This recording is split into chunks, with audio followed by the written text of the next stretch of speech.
Hello friends, आशा करती हूँ आप सब लोग बहुत अच्छे होंगे। अब दूसरा दिन था जो कि था मेरा केदारनाथ का। तो बद्रीनाथ से निकली और मैंने सीधा टैक्सी बुक की अपना रुद्रप्रयाग के लिए, जो कि मुझे 800 रुपये पर हेड के हिसाब से मिली थी। तो मुझे नॉर्मल सी बात है, मुझे शेयरिंग टैक्सी में ही आना था। तो मैं रुद्रप्रयाग में मैंने स्टे किया था। स्टे करने के बाद मैं सुबह निकली थी रुद्रप्रयाग से सोनप्रयाग के लिए। सोनप्रयाग में भी दो नदियों का मंदाकिनी और भागीरथी नदी का संगम होता है। और उसके बाद फिर मैं सोनप्रयाग से मैं चली हूँ, वहाँ से 5-6 किलोमीटर डिस्टेंस पे पड़ता है आपका गौरीकुंड। गौरीकुंड में आप चाहिए तो स्नान कीजिए, अगर नहीं चाहिए तो फिर आप ऊपर में सीधा निकल जाइए। निकलने के लिए आपको आप पहले पैदल चलिए। पैदल चलने के साथ साथ में अगर आपको लगता है कि आप पैदल चलने में कैपेबल नहीं है तो आप प्लीज़ अपना घोड़ा बुक कीजिए या पिट्ठू बुक कीजिए, और चाहे तो आप पालकी बुक कर लीजिए। पर मेरे हिसाब से किसी के कंधों पे जाने से अच्छा है कि आप जानवर का सहारा ले लीजिए, ज़्यादा बढ़िया है। तो भैया मैंने क्या किया था, मैं अकेली आत्मा, मैंने खुद के लिए सोचा कि क्या करूं क्या करूं। तो फिर मैंने आधी रास्ते तो तय कर ली भैया बिना घोड़े के। फिर मेरे पैरों ने धोखा देना मुझे शुरू कर दिया। पैरों ने बोला कि ना दीदी ना, अब तुमसे ना चला जाएगा, अब तुम कुछ ना कुछ इंतज़ाम कर लो अपने लिए। और रियली बोल रही हूँ, बड़ा ही डेंजरस रास्ता है, बड़ा ही ख़तरनाक रास्ता है भैया। यहाँ सोचते हैं कि जाएंगे बहुत ही अच्छा होगा, बहुत ही अच्छा होगा, लेकिन शायद जैसी बाबा की मर्ज़ी, बाबा ने मुझे बुलाया तो भैया मैं चली आई हूँ। मुझे नहीं लगता था कि इस जीवन काल में मैं कभी केदारनाथ के दर्शन भी कर पाऊँगी, क्योंकि लोग कहते हैं केदारनाथ जाइए तो वहाँ पे ऑक्सीजन की कमी हो जाती है एंड ब्ला ब्ला ब्ला। और मैं हूँ ब्रोंकाइटिस की शिकार, मुझे ब्रोंकाइटिस है। ब्रोंकाइटिस, मुझे धूल मिट्टी पसीने से एलर्जी हो जाती है और मुझे सांस लेने में प्रॉब्लम होती है। पर फिर भी मैंने हिम्मत नहीं हारी। बारिश हो रही थी, मौसम ठंड का था। मेरा सजेशन यही रहेगा कि अगर आप मई जून के महीने में अगर आप केदारनाथ बद्रीनाथ जाते हैं तो आप कम से कम अपने साथ में 2 से 3 जोड़ी एक्स्ट्रा कपड़े रखिए और फुली कवर्ड रेनकोट लेके आइए। 2 से 3 जोड़ी आप सॉक्स रखिए। वाटर प्रूफ आप अपने शूज़ रखिए, क्योंकि अगर वाटर प्रूफ अगर जूते भीगते हैं तो सूखने का कोई ऑप्शन नहीं है और आपको ठंडे जूते ही पहन के जाना पड़ेगा। इसलिए आपसे मेरा यही कहना है कि आप वाटर प्रूफ ही शूज़ लेके चलिए जो अभी इस टाइम पे चल रहे हैं, और 2 से 3 जोड़ी सॉक्स लेके चलिए। मास्क मैंडेटरी है लेके चलना।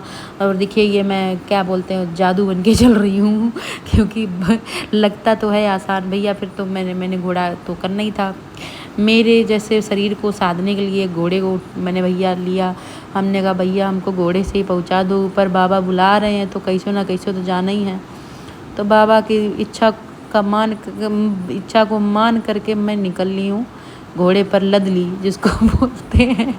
पर कुछ नहीं, आप लोग पैदल जा सकते हैं, आपके अंदर कैपेसिटी है। आप मेरे जैसे कमज़ोर और बुज़दिल नहीं है, पर मैं ये मानती हूँ, क्योंकि बाबा ने बुलाया है तो कैसे न कैसे तो बेइज्जती करके, अपनी बेइज्जती को सहन करके जाना तो पड़ेगा ही। अब आप लोग मुझे कहेंगे निर्दयी है, क्रूर है।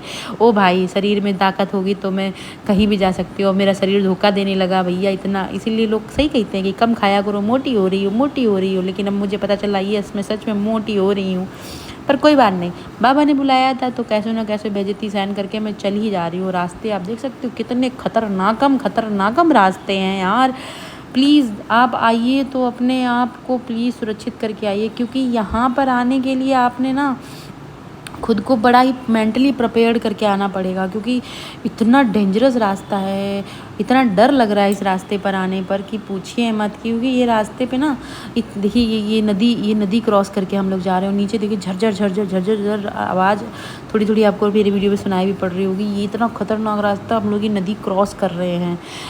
ये मे बी मंदाकिनी नदी है, क्योंकि ऊपर से जो नदी आती है वो मंदाकिनी नदी ही आती है।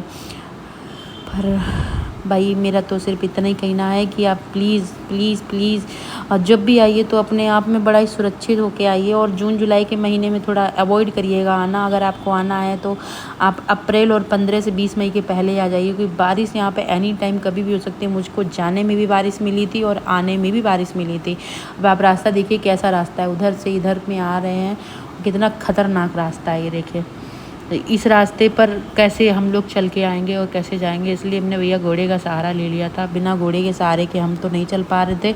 हाँ हूँ मैं बेशरम और बदतमीज़, निर्दयी, क्रूर, जो भी आप लोग बोलना चाहो बोल सकते हो, पर मेरे को तो भैया बाबा के दर्शन पाने थे, तो मैंने इसको अपने सर पे एक ताज की तरह पहन लिया और मैं घोड़े पर बैठ के चल दी। आगे मुझे ये नदी मिली, पहाड़ों पे छाया हुआ बादल मिला, यानी कि कोहरा मिला। आप इसको बादल बोल सकते हैं, कोहरा बोल सकते हैं, आपको जो उचित लगे वो बोलिए। भीड़ भीड़ का भैया कोई अता पता नहीं है, कितनी लंबी भीड़ है। और यहाँ ट्रैफिक भी लगता है, ट्रैफिक, जी हाँ ट्रैफिक लगता है यहाँ पर। घोड़ों का ट्रैफिक लगता है यहाँ पे, आदमियों का ट्रैफिक लगता है अच्छा खासा, जिसको लोग यहाँ जाम बोलते हैं। भैया जाम लग गया, घोड़ों का जाम लगता है यहाँ पे। तो इसका भी हमने मतलब लुत्फ़ उठाया था। और ये रास्ते घोड़े में भैया हिम्मत चाहिए घोड़े पे बैठने के लिए। मैं हूँ हिम्मत थी, मुझे उस दिन पता चला कि इतना डेंजरस रास्ते पे, इतने ख़तरनाक रास्ते पे मैं घोड़े पे बैठी के चली भी गई।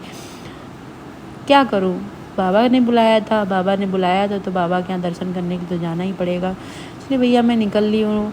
और रात हो चुकी है। रात मैंने सुबह दोपहर में 2:30 बजे के आसपास मैंने यात्रा शुरू की थी और रात में ऊपर पहुँची हूँ। 2.5 किलोमीटर पहले ही बाबा के मंदिर प्रांगण से 2.5 किलोमीटर पहले ही घोड़ा हमको छोड़ देता है। तो फिर 2.5 किलोमीटर का रास्ता ये मैंने जैसे तैसे हाँफते हूँफते पार किया। लेकिन ऊपर पहुँचने के बाद जो खुशी, जो आनंद मिला है ना, मुझे बड़ा ही अच्छा लगा। क्यों? क्योंकि रात में बाबा के भाई मंदिर तो बंद था, लेकिन जो दर्शन प्रांगण देखा ना, ओ माय गॉड, मतलब ऐसा लग रहा था कि बस बाबा ने मेरे ऊपर एक कृपा ही कर दी। एक अजीब सी खुशी महसूस हो रही थी। सारा दर्द, सारी थकावट उस टाइम के लिए गायब हो गई थी भैया।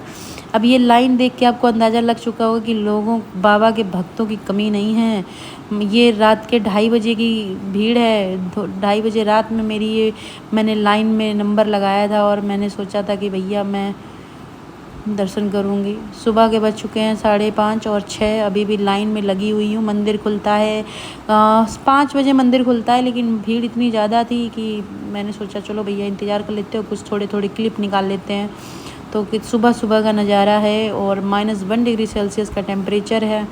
और बाबा का सुबह का देखिए पहाड़ों से कवर्ड, कितना सुंदर लग रहा है नज़ारा। और भीड़ से आप अंदाज़ा लगा सकते हैं भक्तों का कि कितनी ज़्यादा भीड़ होगी। बस आपसे यही कहना है, टोपी, शॉल, कंबल नहीं भी लेके आएंगे तो चलेगा। तो प्लीज़ यहाँ पे आपको टेंट मिल जाएंगे। रात में मैंने टेंट स्टे किया था, 800 से 900 रुपये की रेंज में आपको मिल जाएगा। आप सिंगल हैं तो आपको 800-900 रुपये पे करना ही पड़ेगा।